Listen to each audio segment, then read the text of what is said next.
तुम्हारी ये औकात कि तुम हमें गिरफ्तार करने की बात सोच रहे हो? ठाकुर साहब, कमिश्नर के ऑर्डर्स है कि आपके खिलाफ सारे सबूत इकट्ठा करूं। मुझे तो ये डर लग रहा है कि मुझे आपको गिरफ्तार ना करना पड़े। ठाकुर के साथ ऊंचे आवाज करने वालों का अंजाम तो तुम देख चुके हो।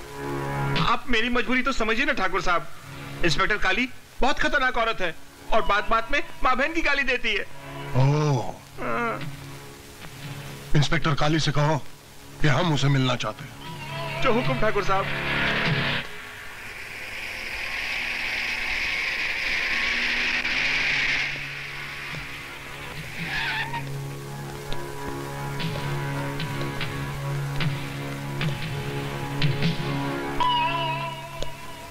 आओ इंस्पेक्टर काली, आओ। तुम्हें देखकर ऐसा महसूस होता है कि डाकू रानी ने अपने कपड़े उतारकर ये वर्दी पहन ली हो। मुझे यहाँ क्यों बुलाया है? दरअसल बात यह है इंस्पेक्टर रानी, जितनी तनख्वाह तुम्हें सरकार से मिलती है ना, उससे कहीं ज्यादा मैं तुम्हें नजराने में देना चाहता हूँ। करना क्या होगा? बस हमारी इंक्वायरी की फाइल बंद कर दो और डाकू रानी पर मौत का धब्बा लगा दो। एक बात पूछो ठाकुर साहब? हाँ हाँ पूछो। आपने अब तक शादी क्यों नहीं की? बस जरूरत नहीं पड़ी। जब बाजार में दूध मिलता है तो भैंस पालने की क्या जरूरत है ठाकुर साहब? तुम कहना क्या चाहती हो? यही कि अगर आज आपकी कोई औलाद होती तो रानी के हाथों आपको मरता देख उसे जरा भी दुख ना होता। बंद कर अपनी जुबान। जो हमारे मौत के बारे में सोचता है वो बेमौत मारा जाता है। अरे ठाकुर साहब, मैं तो मजाक कर रही थी। वैसे आपका काम हो जाएगा, घबराइए मत। मैं जिस काम को करने का वचन देती हूँ उसे पूरा करके ही दम लेती हूँ। ठाकुर साहब, मैं कल ज्ञानचंद से मिलकर रानी को पकड़ने का प्लान करती हूँ। गुड। Okay, thank you.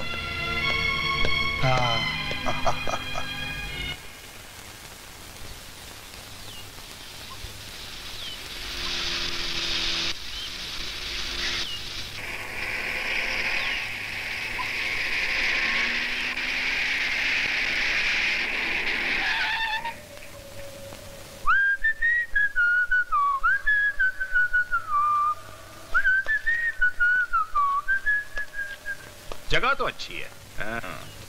देखो मैं अपने शिकार को किस तरह मारती हूँ।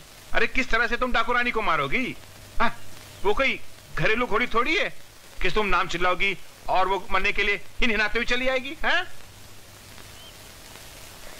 ज्ञानचंद, यस। तुझे रत्ती भर भी ज्ञान नहीं है। क्या मतलब? वरना अपनी जान से हाथ धोने के लिए तू इस तरह जंगल में मेरे साथ अकेले नहीं आता। कहना क्या चाहती हो? मेरे कुछ समझ में नहीं आ रहा। साफ साफ कहो। मेरे बदन पे तेरे बड़े बड़े नाखूनों के घाव हैं जो अलाव की तरह दहक रहे हैं, क्योंकि मैं इंस्पेक्टर काली नहीं डाकू रानी हूँ। डाकू रानी। क्यों अपने छोटे से बलमा को डरा रही हो? डाकू रानी की तरह आवाज बदल के घुर्रा रही हो? घुर्राती है कुतिया। मैं शेरनी हूँ, शेरनी। दहाड़ती हूँ मैं और अपने दुश्मन का सीना फाड़ती हूँ मैं। मेरी माँ, मुझे बचा लो। मुझे माँ कह के माँ जैसे पवित्र शब्द को नापाक मत कर कमीने। अपने हाथ से अपने माँ का गिरेबान चाक मत कर कमीने। मेरी इज्जत लूट कर तूने जो मुझे जख्म दिए हैं उसके बदले में तुझे मौत दूंगी, मौत।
देखो गांव वालों, डाकू रानी का कारनामा लाशों के ढेर लगाते जा रही है। आज उसने निहायती शरीफ पुलिस वाले को मारा है, जैसे वो इंसान नहीं सुअर है, सुअर। हमारा तो जीना दुश्वार कर दिया है डाकू रानी ने। न जाने आगे क्या होगा। आइए आइए इंस्पेक्टर साहिबा, आइए, देखिए अपने लापरवाही का नतीजा।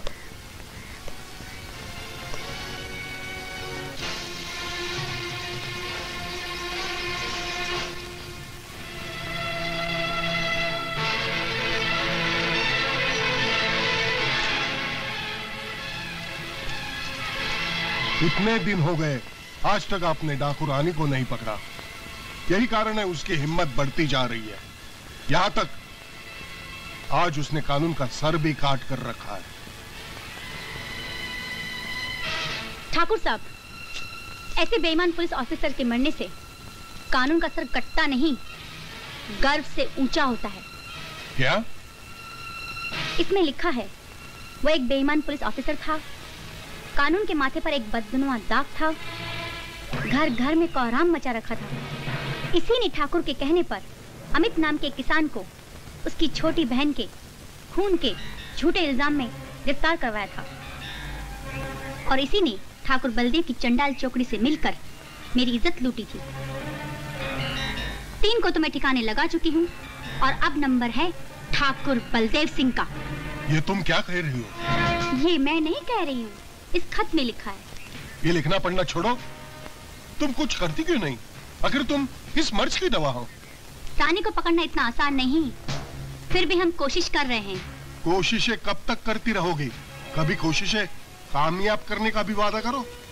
हाँ ठाकुर साहब, एक वादा जरूर करती हूँ कि तुम्हें इस चिंता से जल्द मुक्त कराऊंगी। हवलदार, लाश को पोस्टमार्टम के लिए लेके जाओ। जी साहब। कानून की बातों पर अब मुझे भरोसा नहीं रहा। लगता है अब मुझे कुछ करना पड़ेगा। लगता है अब डाकू रानी हमारी सरदार बनने के लायक नहीं रही।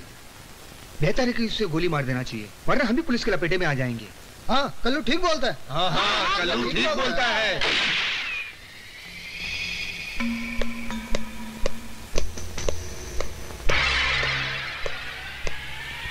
क्यों रे कल्लू, तुम लोगों ने अपने सरदार को डरपोक समझा था? अरे बेवकूफों, मैं तो तुम लोगों को आजमा रही थी कि तुम लोग अपने सरदार को कितना चाहते हो। सरदार, हमसे भूल हो गई, हमें माफ कर दो। अब मुझे उससे बदला लेना है जिसने मुझे जख्मी किया था। चलो मेरे साथ, आओ, चलो।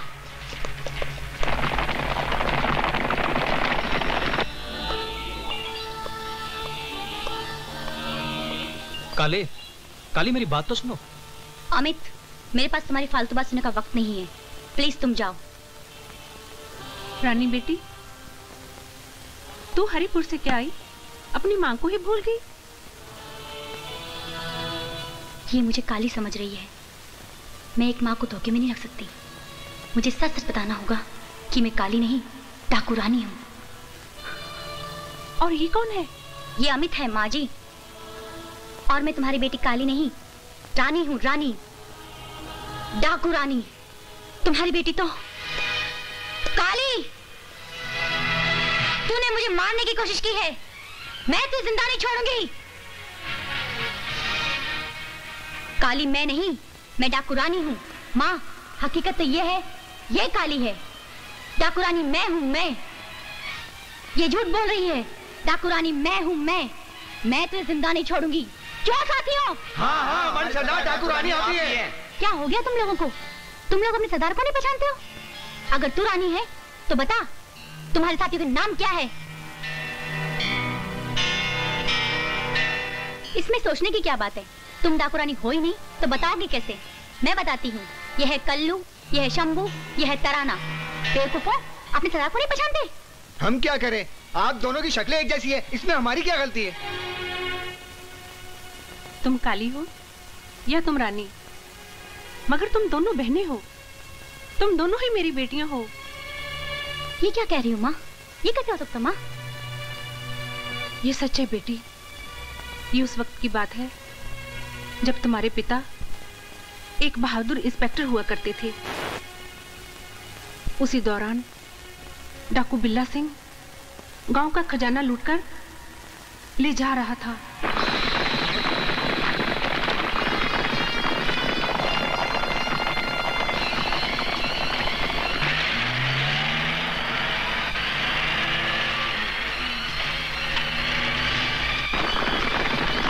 चलो जल्दी करो।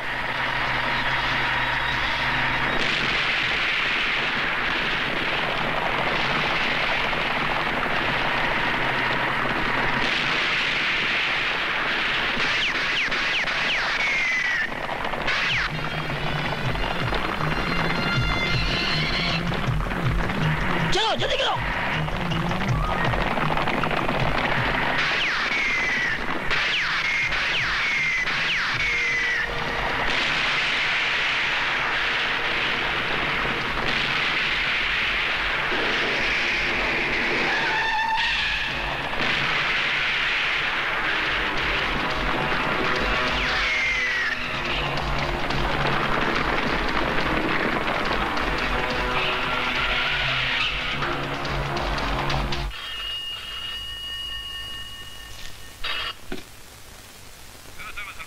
बोलो मेरे दोस्त इंस्पेक्टर धर्मा।